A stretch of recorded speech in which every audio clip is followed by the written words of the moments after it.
Hey, how's it going? Welcome back to the channel. Glad to see you here. Today's going to be an interesting day because I'm going to put two cameras head to head against each other to see if you, the audience, can tell the difference. Basically, the cameras at hand today will be the iPhone 12 mini, and the other camera will be the Canon EOS R. I'm really interested to see if I can trick you guys into thinking that one photo looks just as good as the other. So let's go do that. Oh, can't forget the coffee first. Cheers.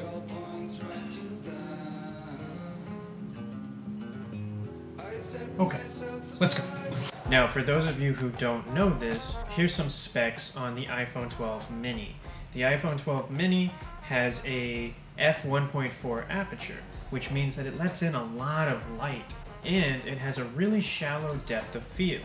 So that means that when you're taking a portrait of someone or something, the object or the person will be really separated from the background, which is ideal in any photography and even filmmaking situation. There are some differences between this phone and the 12 Pro, but not by a lot. The 12 Pro only comes with a LiDAR sensor and a telephoto lens, but otherwise the camera system is basically the same. Lots of great stuff in this tiny little package here. Something that you may not know about the iPhone cameras is that they have now a wide camera and an ultra wide camera. The wide camera is somewhere around a 10mm lens focal length, and the ultra wide would be somewhere around an 8 to even maybe a 7 to 6mm lens length, which is kind of crazy. That's super wide, and normally when you go that wide, you get this fisheye effect. But what I've noticed on these cameras is when I switch over to the ultra wide, I don't really see the fisheye. There is no distortion in the corners, which is pretty great. That's amazing. And I think that that's a really great advantage of this camera. I don't have any lenses that are f1.4, or I don't have any ultra wide lenses in my kit.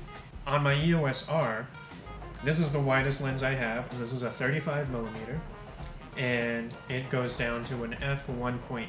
However, because of the differences in sensor size, the shallow depth of field will actually be around the same. This sensor is a 1-inch sensor. Actually, no.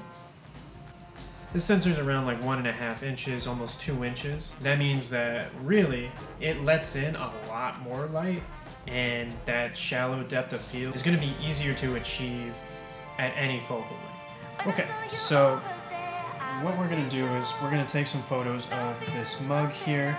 So let's see. Like I said, take a picture of this mug, see if we can make it look pretty. Which camera is going to outperform each other? I'll let you in, 'cause you have a way with me like no one else. Yeah, you almost make me fall in love. Yeah, you got me hypnotized under your spell. I know I'll go home with you tonight. Oh. Okay, so took some photos of the mug. What'd you think? I can already see that it's going to be a lot harder to make them match. We're going to move on to a second photo. This time I'm going to try and take a photo that has some extra colors in it, so that way we can see how the iPhone renders color. And then also we're going to do a third photo where it has a mixture of color, some skin tone, and all of these photos are going to be testing the shallow depth of field. I just want to make sure that that's clear. Cool, let's go for it.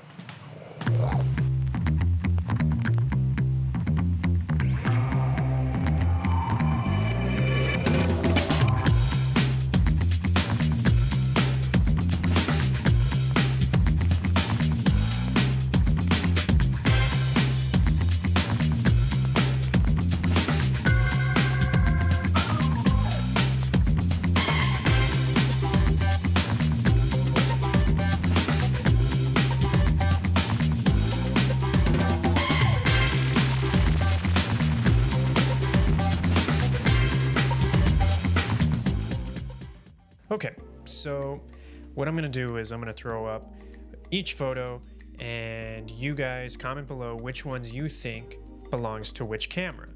No cheating, but let me know. Let's see if you can get it right.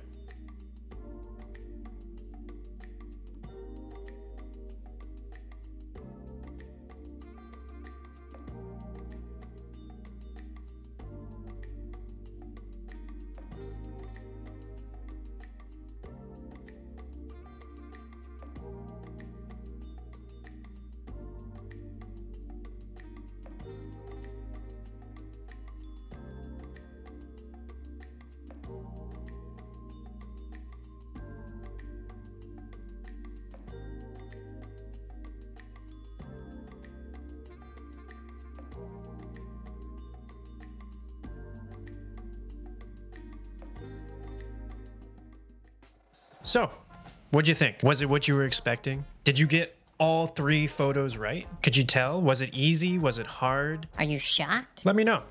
I'm really interested to see if you were able to get all 3 right. I would say personally, the biggest tell for me to see what the difference was in depth of field, which is what we spoke about earlier in the video. iPhones tend to try and create an artificial depth of field. It's quite apparent in the photo with the mug, as it actually kind of cut out a piece of the handle on the mug. Felt that that was where the plane of focus actually ends and starts to get blurry. That was the biggest tell for me, was that artificial depth of field. At the end of the day, guys, it doesn't truly matter about which camera you're using, whether it's an iPhone, professional camera. At the end of the day, it matters most about where that photo comes from. What's the story behind the photo? But yeah, if you guys like this video, hit that like button so that way YouTube can promote it out to other photographers, aspiring photographers, filmmakers, so that way they can enjoy this experiment. Also, feel free to subscribe. That would greatly support the channel and me, and yeah, it'll help me keep producing more videos like this. So let me know if you want to see something similar, but maybe from a video perspective. Let me know down below. All right, that's it for me, guys. I will catch you in the next one. Bye, Grandpa.